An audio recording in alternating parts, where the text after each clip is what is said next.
The rain was falling hard that night. In Atlanta, cold, merciless drops hammered against the pavement as the last customers left the Diamond Fitness Center. Chukwudi stood by the side entrance, mop in hand, his worn t-shirt soaked through from the earlier downpour. His name meant God exists in Igbo. But most days he wondered if God had forgotten him entirely. Nobody could pronounce his name correctly anyway. Nobody cared to try. People came to the gym in their expensive cars, wearing designer athletic wear, running on treadmills that cost more than Chukwudi earned in 6 months. They lifted weights, took selfies, drank protein shakes, and went home to their comfortable lives. Chukwudi cleaned up after them. He wiped down their sweat, scrubbed their shower stalls, emptied their trash bins, and mopped the floors they walked on without a second glance. He was invisible to them, just another immigrant doing the jobs nobody else wanted. That evening, as midnight approached, the gym manager James tossed the keys at Chukwudi without making eye contact. Clean up, lock up, get out. The words were always the same. The cold dismissal in his eyes was always there too. Chukwudi caught the keys and bowed his head slightly. Yes, sir. His voice was tired but practiced. He had been doing this job for 3 years now. 3 years of the same treatment, the same contempt, the same invisible existence. James walked out without looking back. The door slammed shut behind him. Chukwudi stood alone in the massive, empty gym. Only the buzzing of fluorescent lights filled the silence, and the fire burning inside Chukwudi's heart. That night, like every night, he finished the cleaning quickly and efficiently. Then he locked the front door from inside. But he didn't leave. He went to the locker room, opened his small locker, and pulled out an old tracksuit. He changed carefully, tied his worn running shoes, and for the first time that day, his eyes showed a spark of life. Chukwudi walked to the center of the gym. He looked at the track, the weights, the training equipment. He took a deep breath, and he started running. Nobody knew. Nobody saw. But Chukwudi was here every night from midnight until dawn. Running, lifting, training, because he wasn't just a janitor, he was an athlete. A runner who once represented Nigeria at the African Junior Championships. A man with Olympic dreams, buried under the weight of poverty and immigration struggles. 200 years earlier, 1820s. American South. The cotton fields stretched endlessly under the burning sun. The crack of the whip echoed across the plantation. Ademola was running. He had to run. The master's son was chasing him on horseback, for sport, for entertainment. Ademola's feet were bare and bleeding. His hands were chained, but he kept running. If he stopped, he would be caught. If he was caught, he would be beaten, maybe killed. This was his every day. Being enslaved meant being treated like an animal. It meant being considered less than human. It meant running not toward freedom, but just to survive another day. But in Ademola's eyes, even as he gasped for breath and felt his legs giving out, there was something that wouldn't die. A light, a hope. One day, he told himself, one day my children will be free. That day never came for Ademola. He died at 35 in that field, under that same burning sun, never tasting freedom. But that light didn't die. That hope didn't end. It passed to his children, to his children's children, carried through generations of struggle and survival. And now it burned inside Chukwudi as he ran on that gym track at midnight, 2 centuries later, still fighting for dignity, still running toward freedom. Present day Atlanta, Georgia. Chukwudi woke at 6 in the morning in his small room. He shared a 2-bedroom apartment with 4 other Nigerian immigrants. They all slept in shifts, all working multiple jobs, all sending money home to families who depended on them. He walked to the kitchen and drank cold water from the tap. There was no food in the refrigerator. There was no money for groceries until next week. It didn't matter. He had survived on less before. His phone rang. His mother was calling from Nigeria. Chukwudi answered, his voice softening immediately. "Mama, how are you?" His mother's voice was weary and strained. Chukwudi, things are very difficult here. We couldn't pay the rent this month. Your brothers and sisters can't go to school. When can you send money? Chukwudi's heart clenched painfully. This week, Mama, I promise. I'll send it this week. His mother's voice filled with fragile hope. God bless you, my son. I know you won't forget us. You're our only hope. The call ended. Chukwudi stood in the kitchen, his eyes filling with tears he refused to let fall. He had no time for crying. He had to work. He had to survive. He had to keep the promise he'd made when he left Nigeria 5 years ago to send for his family once he made it in America. But making it in America was harder than anyone back home could understand. He walked to the gym because he had no money for the bus. 40 minutes through the rain, his thin jacket offering no protection. But he didn't complain. Complaining changed nothing. When he arrived at Diamond Fitness Center, Sarah was at the reception desk, a blonde woman in her 20s who always looked at him with barely disguised contempt. She glanced up as he entered, water dripping from his clothes. "You're late," she said sharply. "The locker rooms are filthy. Get to work immediately." Chukwudi had arrived exactly on time, as he did every day, but he said nothing. He nodded. "Yes, ma'am." Sarah laughed, a cruel, mocking sound. "Ma'am? I'm probably younger than you. Don't call me ma'am, just do your job and stay out of the way." Chukwudi walked to the janitorial closet, grabbed his supplies, and began his day. He scrubbed toilets that had just been cleaned the night before. He mopped floors that weren't dirty. He existed in the background of other people's lives, a shadow they stepped around without acknowledgement. By noon, the gym was packed with affluent members. Chukwudi moved between them like a ghost. A man in expensive workout gear nearly knocked the mop from his hands and didn't apologize. A woman complained loudly that he was cleaning too slowly and blocking her path to the water fountain. Rick, a regular who came every day, shouted across the gym for Chukwudi to clean a bathroom stall immediately. Chukwudi had already cleaned that bathroom an hour ago.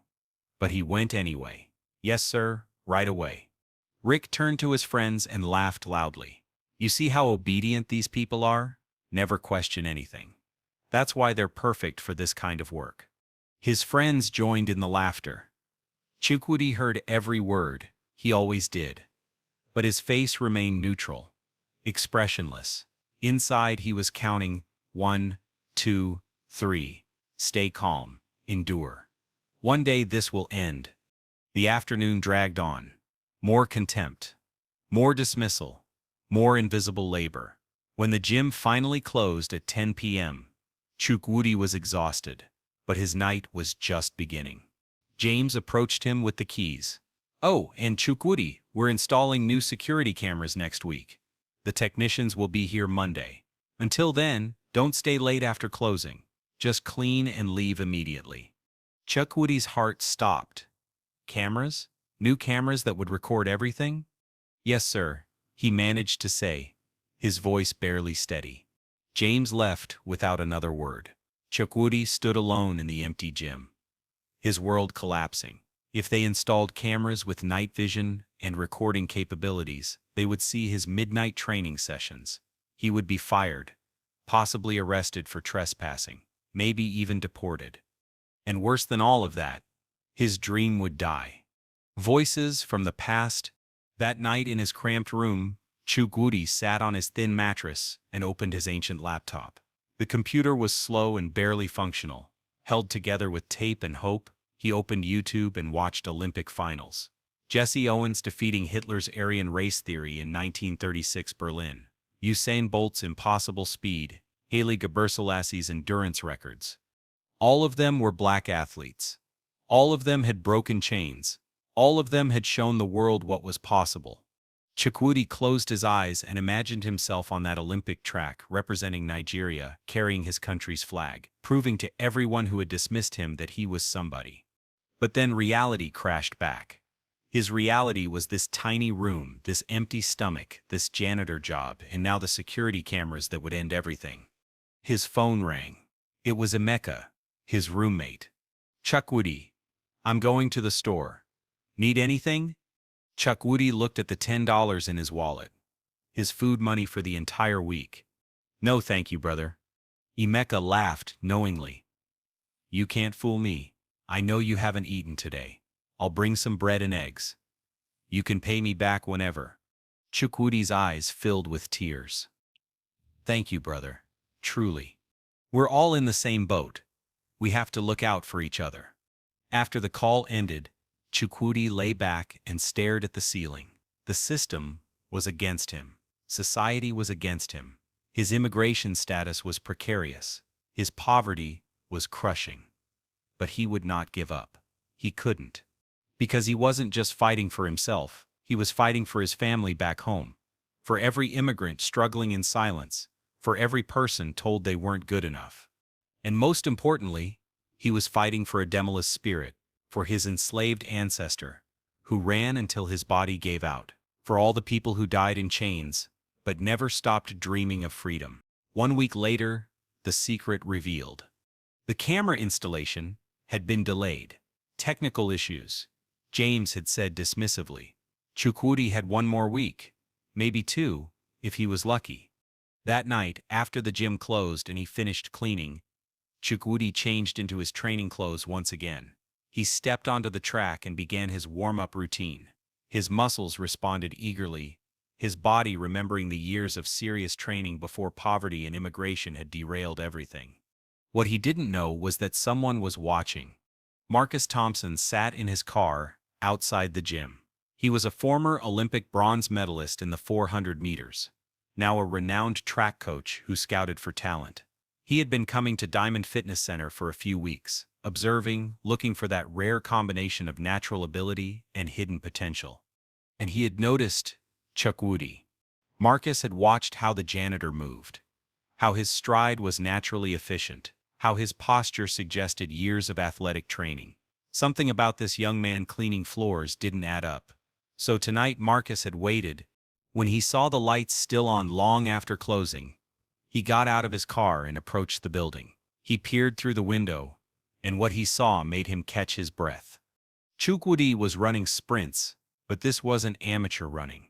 This was professional-level form. His acceleration was explosive. His top speed was extraordinary. His technique was refined and powerful. Marcus pulled out his phone and discreetly filmed 30 seconds of footage. Then he knocked on the gym door. Chukwudi froze mid-stride. Terror flooded his face as he saw someone at the door. He thought about running, hiding, but there was nowhere to go. He walked slowly to the entrance. Marcus held up both hands in a peaceful gesture. I'm not going to get you in trouble. I just want to talk. Chukwudi unlocked the door with shaking hands. Please, sir, I can explain. I'm not stealing anything. I just need to train. I can't afford a gym membership, and I have nowhere else to go. Marcus stepped inside and studied the young man carefully. What's your name? Chukwudi Okonkwo, sir. And you're the janitor here? Yes, sir. I clean this gym every night. Marcus crossed his arms. But you're not just a janitor, are you? Chukwudi's eyes filled with pain and frustration. I was a sprinter, sir. In Nigeria, I ran for the national youth team. I competed in the African Junior Championships. I was training for the Olympics. But then my father died. My family lost everything, and I came here thinking I could continue my career. But nobody would train me.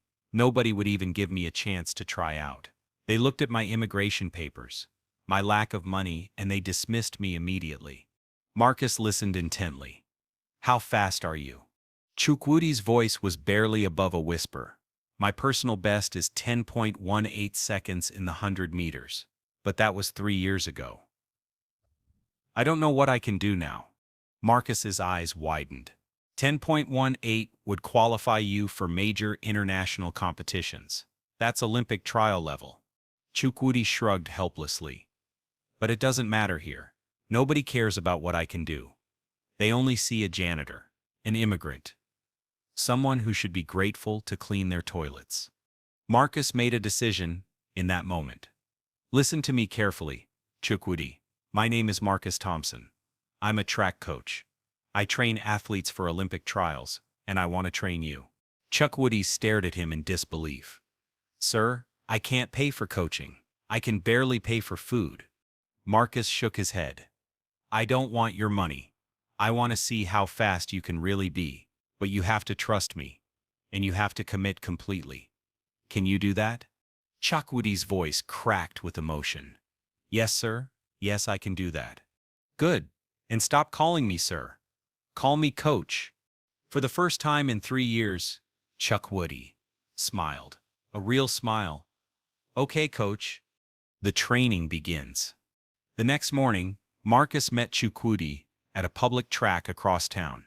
It was barely dawn, the sky still dark, but Marcus wanted to see what he was really working with. Show me what you've got, Marcus said simply. Chukwudi lined up at the starting blocks. He hadn't used proper blocks in years. His hands trembled slightly as he positioned himself. Marcus called out the starting commands. On your marks. Set. The imaginary gun fired in Chukwudi's mind, and he exploded forward. His legs pumped with power he'd been suppressing for years. His arms drove with perfect rhythm. His breathing was controlled, despite the intensity. Marcus watched with his stopwatch, his expression carefully neutral. When Chukwudi crossed the finish line, Marcus looked down at the time. 10.52 seconds. Chukwudi bent over, hands on his knees, breathing hard. I'm sorry, coach.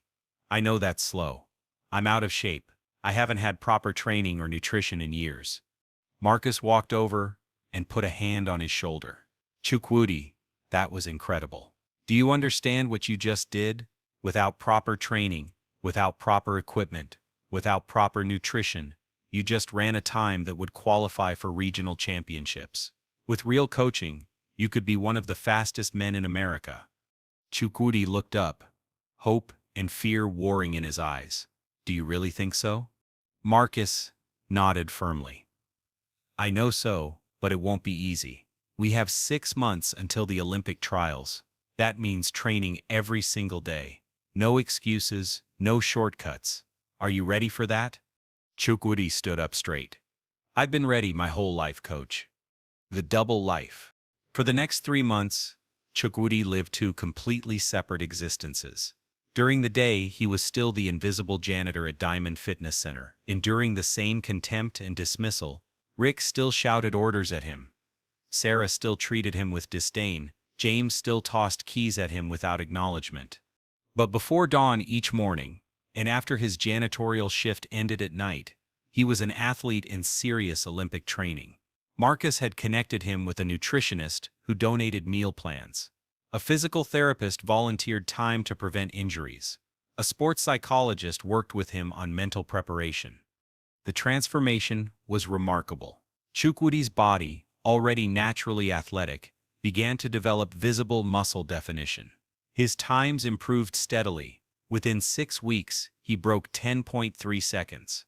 Within 8 weeks, he was consistently running sub 10.2. But the strain of maintaining both lives was crushing. He was sleeping only 4 hours a night. His body was constantly exhausted. He was losing weight despite eating more because the training intensity was so high. One afternoon at the gym, Chukwudi was mopping near the free weight section when he suddenly felt dizzy. The room spun. He grabbed onto a weight bench to steady himself. Rick, who was doing bicep curls nearby, noticed and laughed. Hey, looks like the janitor can't handle his mop anymore. Maybe this job is too demanding for you. His friends joined in the mockery. Chukwudi closed his eyes and breathed deeply. He thought of Ademola running through that cotton field. He thought of his mother's voice on the phone. He thought of every person who had ever told him he was nothing. And he kept working.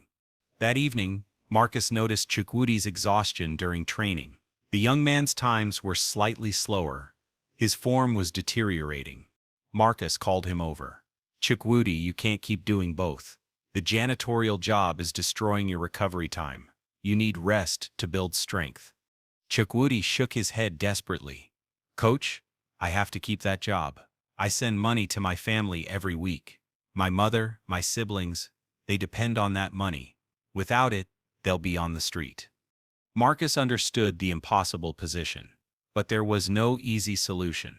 Olympic-level training required enormous sacrifice. Something had to give. "I'll figure something out," Marcus said. "But right now, focus on your training. We're 3 months from trials. You're so close to something incredible." The discovery. It was Sarah who noticed first. She was updating member files one afternoon when she saw Chukwudi walking through the gym. Something about him looked different. His posture was more confident. His physique was noticeably more muscular. She mentioned it to James, who dismissed her concerns. "He's probably just working out at home. Who cares?" But Sarah couldn't shake the feeling.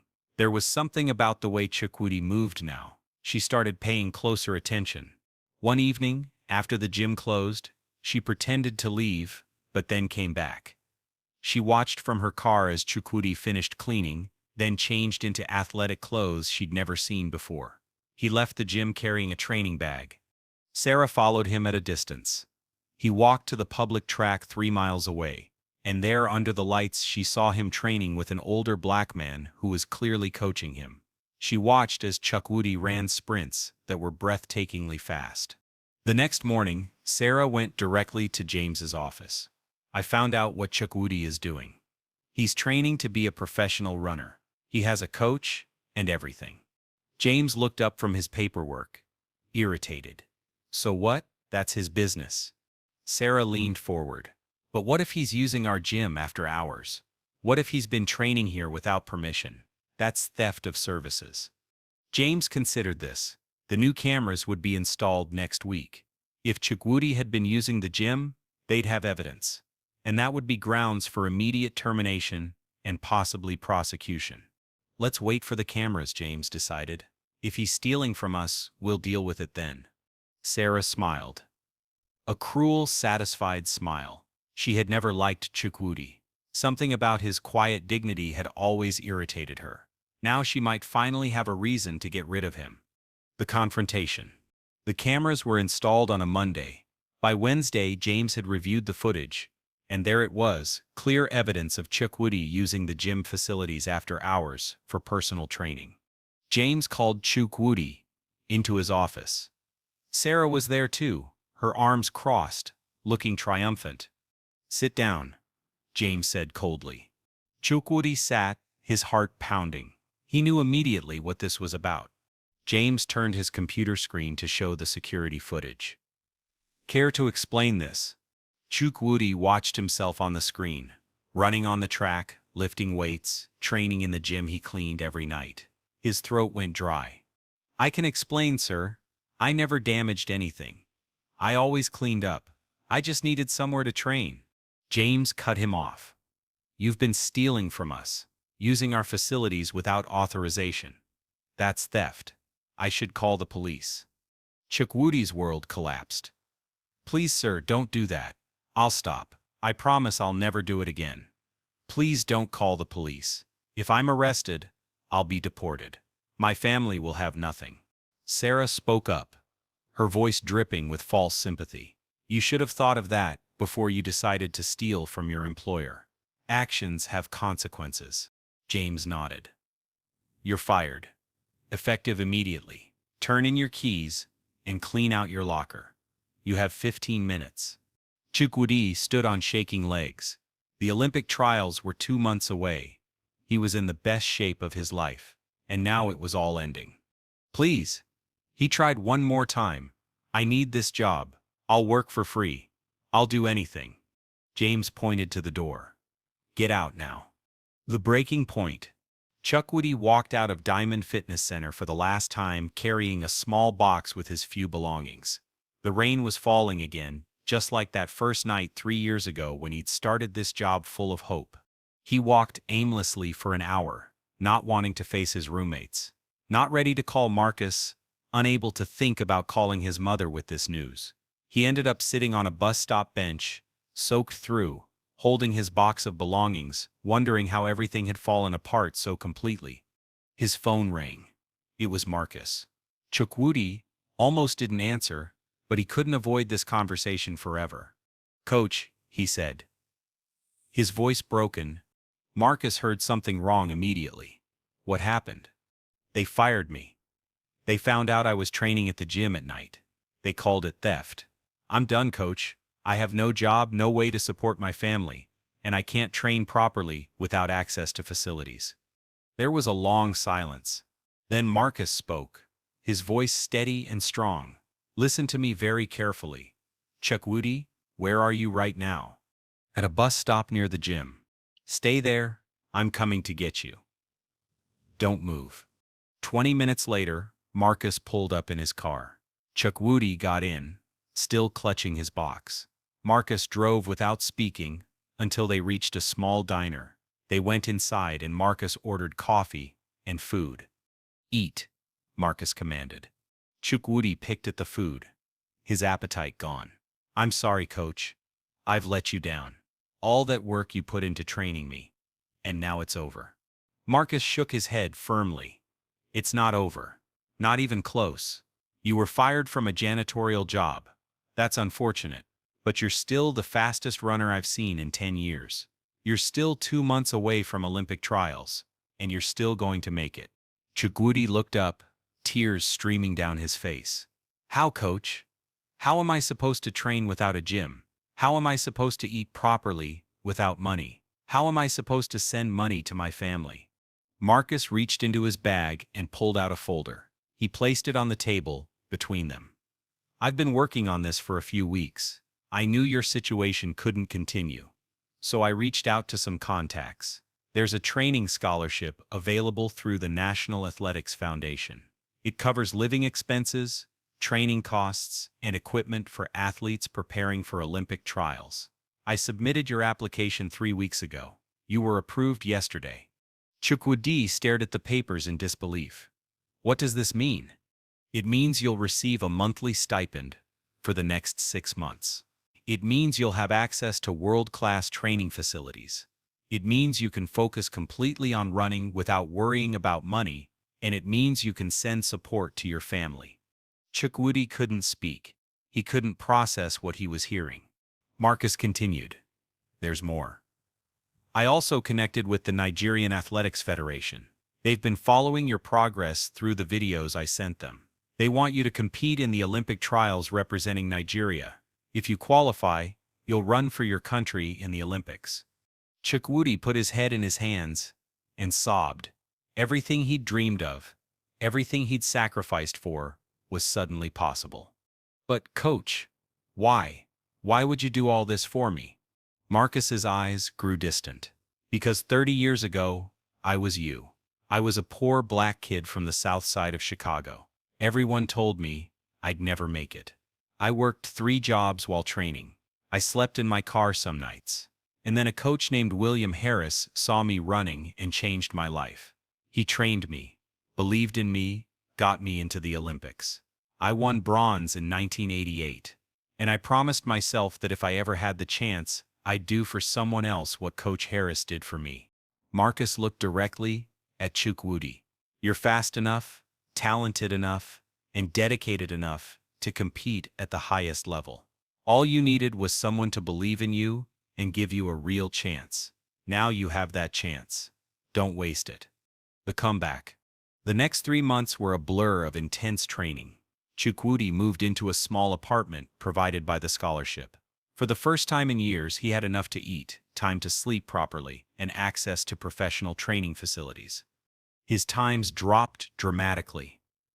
His 10.15, then 10.08, then 10.02.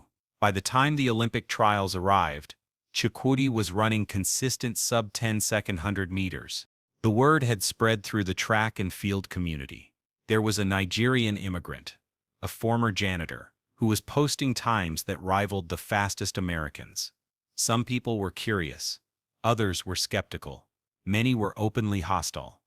The day of the Olympic trials, Chukwudi stood at the starting line, surrounded by athletes who had come from college programs with million-dollar budgets, who had been training with professional coaches since childhood, who had never cleaned a toilet or mopped a floor in their lives. Rick from the gym was in the stands.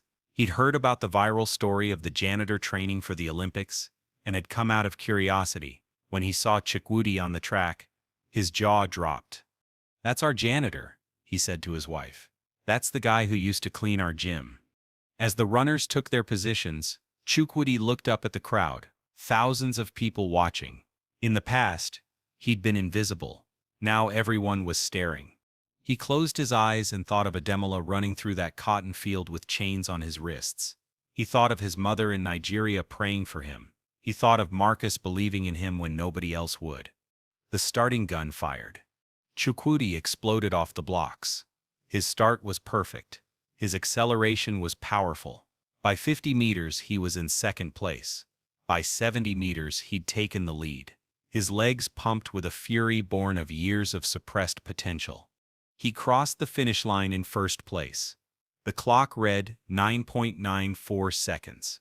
Not only had he won the race, he'd broken the 10-second barrier. He'd achieved a time that put him among the elite sprinters in the world. The stadium erupted. Marcus ran onto the track and hugged him. Chukwudi collapsed to his knees, overwhelmed by emotion. In the stands, Rick sat in stunned silence. The man he'd mocked and dismissed had just qualified for the Olympics. The janitor he'd ordered around had just run faster than 99.9% of humans could ever dream of running. Sarah, watching from home on television, saw Chukwudi's face on the screen as reporters swarmed him for interviews. She recognized him immediately and felt a cold realization wash over her. She dismissed greatness and mocked excellence because it came in a form she didn't respect. The Olympics. 3 months later, Chukwudi stood in the Olympic Stadium in Paris. He was wearing Nigeria's green and white colors.